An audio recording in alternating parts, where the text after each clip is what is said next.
Movie Time is brought to you by the Gateway Film Center, 1550 North High Street, Columbus, Ohio. Further details and showtimes online at gatewayfilmcenter.org. The award-winning It's Movie Time is produced by John DeSando. Listen to shows and read reviews online at WCBE.org.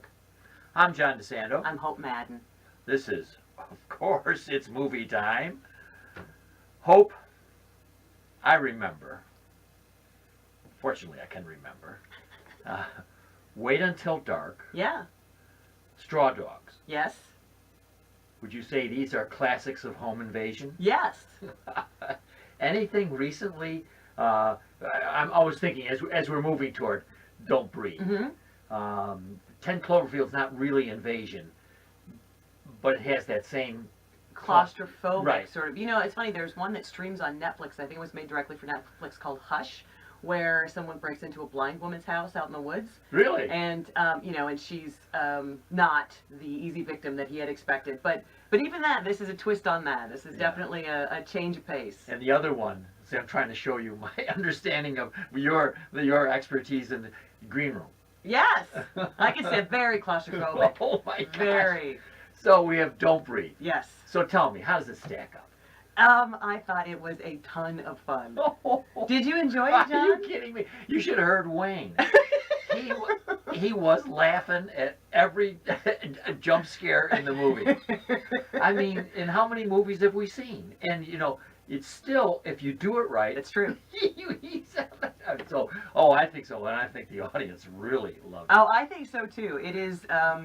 It's just a masterwork of efficiency is what it is. It's the slightest premise. You get very little backstory. You get almost no character development whatsoever. Right. But he makes all of that work in favor of the film. And one of the things I like about, three thugs, and also I love the whole Detroit theme, right? Wasn't that wonderful? Just this blighted urban hellscape of Detroit where basically no one has neighbors anymore, and so there's no one to dial 911, so perfect for a B&E. The bad guy is the last one left on the block in his house. Yeah, and of course he happens to be blind. So Yes, the I three love thugs think he's an easy mark, and they know that he's sitting on at least $300,000 in his house.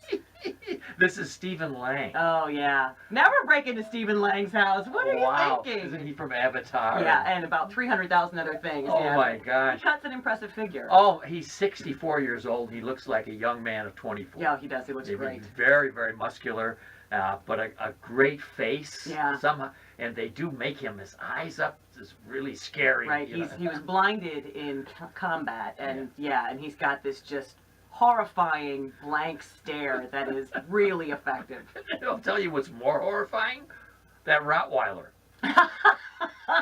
Oh, they just, so Fede Alvarez directed it, and he did the remake of Evil Dead about 2 years ago, which was, in fact, the bloodiest film ever made. Okay. It broke records. And you feel like he really changed it up with this one. There's very little blood in this one. There's no gore, there's very little blood. It's all tension. He just ratchets up tension. The sound design is brilliant, which is important because what they're trying to do once this man is awakened in the house is hide from him, so they're trying not to make any noise. So the sound design is really pivotal, and I think that they do a brilliant job with it. And also the way the camera just slinks around the house sort of in a panicky way because you feel as trapped in this house as they are. If you're ever disoriented by a handheld, you don't have to worry about it here because this is most Steadicam. Yeah. And so you can travel around with that cinematographer and be delighted. Mm-hmm. And even in the air duct. Yeah. Which the dog. Oh my God. There's some improbable things here. Yes, there are. And and it's funny because then there's and we won't give it away, but there's you think you know what's going on with the old man and his secrets, but you don't. You don't. And so when that reveal comes, it's quite a shock. And a bit ridiculous, but by that point you are so like, on edge from the whole tension of the movie that you just go with it. And I thought there was really a nice contrast between the confines of the house and the outdoors. And do you remember there's several bird's eye shots? Yeah. And I was trying to think, and I was doing my usual BS here, thinking that well, it may be a relief to be outside. Right. The director changes that up so that it's not the relief that you would have thought. The expanse. that is, it's just as dangerous outside as it is inside. And so that a kind of for me, a contrast between what we would expect and what is really true. I think you are right. I think for a second when you get the outside shots, you can breathe. You know, Yes. you're like, oh, thank God. And Right. but then Good you know word. right. But then he does sort of show you, because of what at least this neighborhood in Detroit has turned into, you're not really safe there, and you may think that he doesn't really have the territory. But again, there are no witnesses here, which is one of the great setups for any kind of horror film. Any kind of isolation, you know, builds horror, and I think that they do just a great job with what they have at hand in this movie. The young woman, Jane Levy, also from Evil Dead. Mm-hmm. I think she's impressive. I agree with you. I liked her in Evil Dead as well. She can take a beating, this girl. Wow. You know, resilient. resilient. Perhaps just a little too hip for a trailer park girl. Could be. Don't you think? Could be. and the young man's perfect. He's straight out of Central Casting because he's kind of innocent. Oh, sure. Yeah. Alex, who Alex, plays. yes. Yeah, the three thugs. And then the third, Money, the thug, like thug, right? He's also very good. And one of the things I like about, and as well as Stephen Lang, none of the characters are as cleanly drawn as you think they are when you first meet them. Right. You know, even the thug, the thuggiest of the thugs, he turns out to have, they all have a bit of, they're human. They're not good guys. None of the four of them are good guys, which is kind of interesting, but they're not wholly bad either. No, and in the case of Alec, it's just kind of clueless. Yeah. Although, what an interesting bit that he gets the keys to the house from his dad's security business. Yes. Very interesting. Very. Because the truth is, you know, without him involved, they are just low-level thugs. There's nothing, you know, but with him. But then it's also interesting right away, he's also the smart one, and he was like, nothing worth more than 10K. You know, and he's always telling them, this is what you can't do to keep us from going to prison.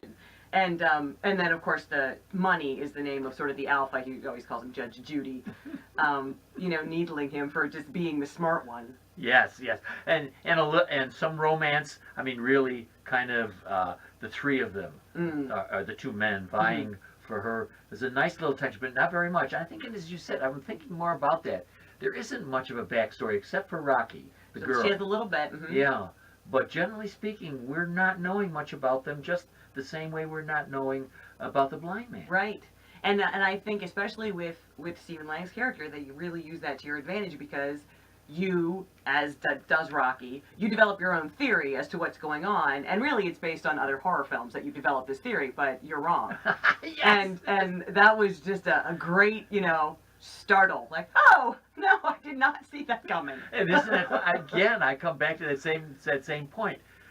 As many as we have seen, they did it so well on these jump scares and these surprises that we are truly surprised and scared. Yes. And let me see, I know what's going to say.